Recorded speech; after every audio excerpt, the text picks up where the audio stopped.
O, o Otávio, quando ele veio aqui, ele tentou descrever, assim, visualmente, como seria um Anunnaki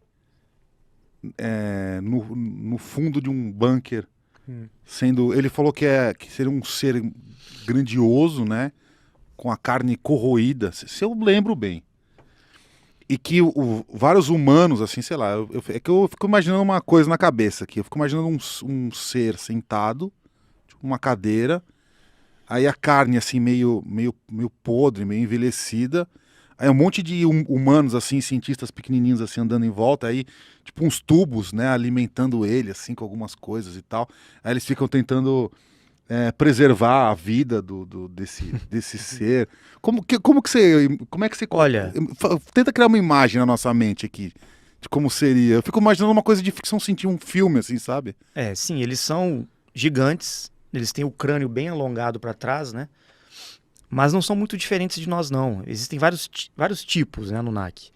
Alguns têm uma aparência mais, como dizem aí, reptilianos, né? Hum, Tem os olhos mais puxados assim. Outros têm a aparência que puxa para olhos mais arredondados, amendoados, né? Mas assim, a maioria deles hoje, eles estão ficando realmente com dificuldades físicas. tá apodrecendo, literalmente. Ficando deformados, inclusive, o rosto deles, né? Segundo informações que nós recebemos. Uhum. E eles estão precisando realmente de uma ajuda. Então, mas tem humanos, É, tipo, cuidando, como se fosse pode ser que sim.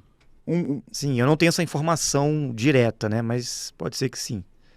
Porque muitos trabalham para eles. Eles têm seus funcionários, vamos dizer. Tem uhum. toda uma hierarquia, né? De poder que eles construíram na Terra, há milhares de anos isso. Mas eles não conseguem mais sair dessas bases, né? Agora, é interessante porque um deles, conhecido como Enki, Uhum.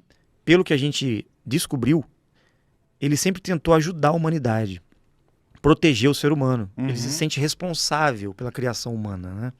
E ele é o Deus de muitas religiões, o Deus dos homens, né? Uhum. Agora, o Enlil, que é o irmão dele, ele já era um pouco assim contra a humanidade. Ele não gostava do ser humano, criado pelo Enki e pela irmã dele, a Ninhursag. Então o Enlil sempre tentou prejudicar a raça humana, fazer guerras, dizimar a população. Sempre houve um movimento contrário, impedindo a evolução e o desenvolvimento humano. Porque a raça adâmica criada por Enki teve uma colaboração e uma parceria por parte dos dimensionais também, que deram uma mãozinha e outorgaram algo especial para essa raça humana, que seria a raça mais perfeita criada na Terra. Então eles, os Anunnaki, sentiram muita inveja. Falou, por que você criou, disse pro Enki, né?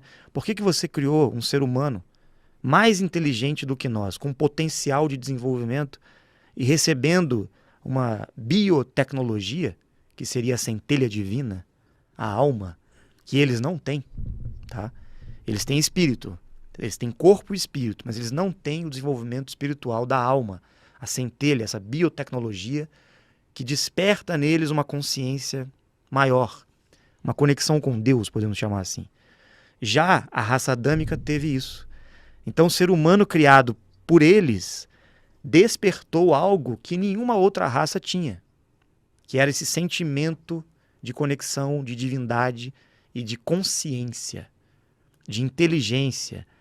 Então, o ser humano poderia evoluir espiritualmente e ultrapassá-los em termos de consciência, conhecimento e evolução e até de prolongamento da vida.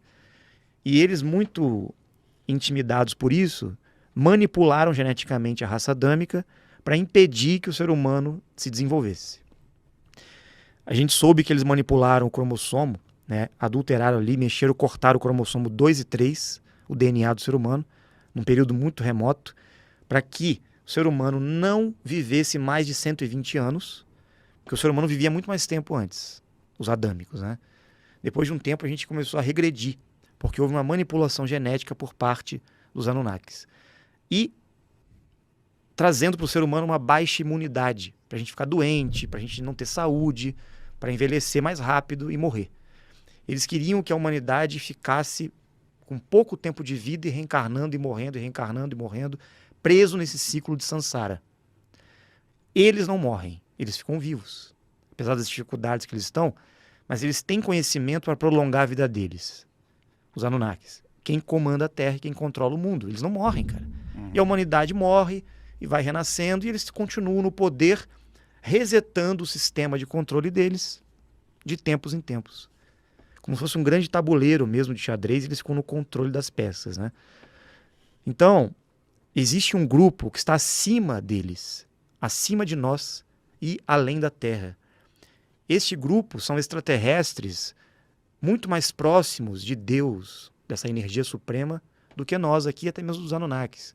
Os Anunnakis não são nada comparados a esses seres dimensionais, a essas inteligências nós chamamos de 49 raças, que são seres muito mais evoluídos, de outras dimensões, de outros mundos, não são daqui, e de tempos em tempos eles vêm até a Terra para intervir e para ajudar humanos e também outras raças que aqui existem, para estabelecer parcerias, acordos, propostas de colaboração, sempre com o intuito de evolução, sempre com o intuito de trazer melhorias.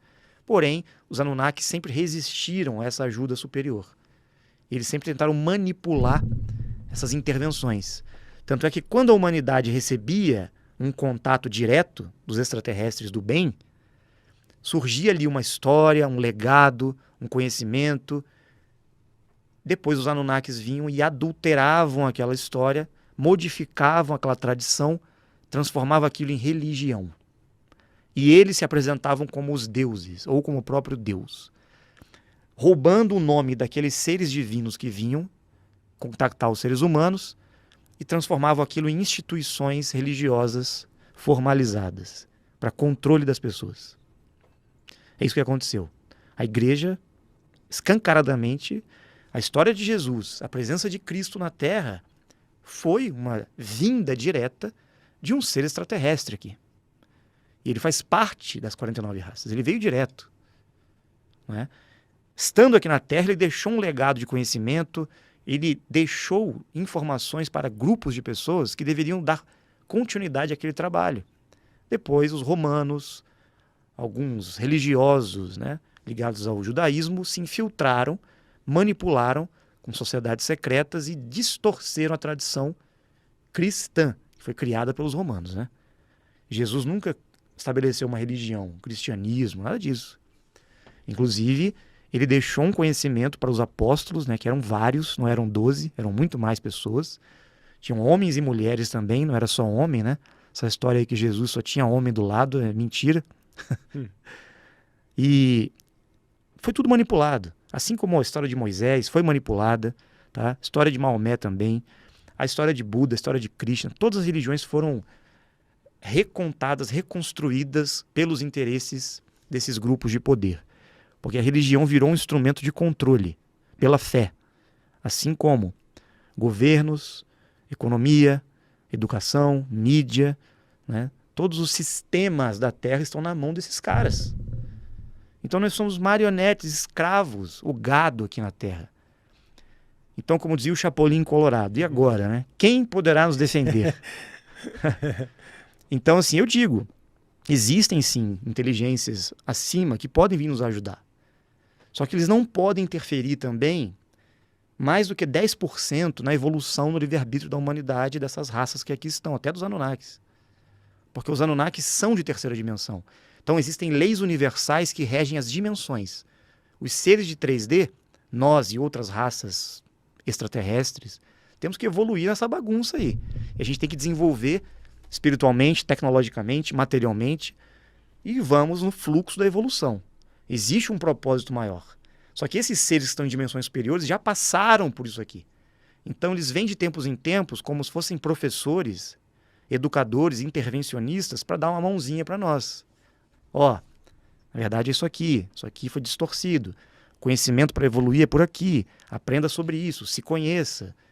Busque o seu Deus interior, busque a sua evolução espiritual, busque o conhecimento. Porque vocês não têm o conhecimento. Eles esconderam de nós o conhecimento verdadeiro. Aí vem um serzinho lá, com a vozinha de criança, aparece em frente às câmeras da Record, da Band, a manifestação direta de um ser dimensional vindo para a Terra em rede nacional, cara.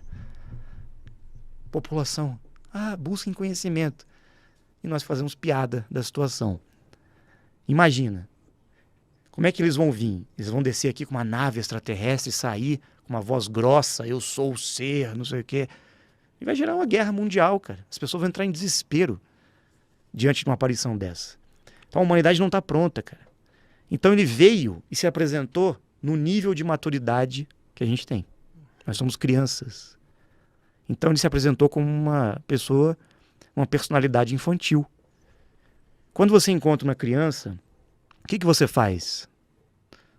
Não faz uma vozinha de criança para falar com ela? Ô, tititirina. Mesma coisa, ele faz voz de criança para falar com a gente. Mas ele traz muito conhecimento, muita informação para nós, né? É um sábio. Então, o que nós vamos fazer com a informação que ele passou? Ele disse, vão até a Amazônia, na localização tal, e apresente para a humanidade o que tem lá. Nós fomos e vamos mostrar tudo.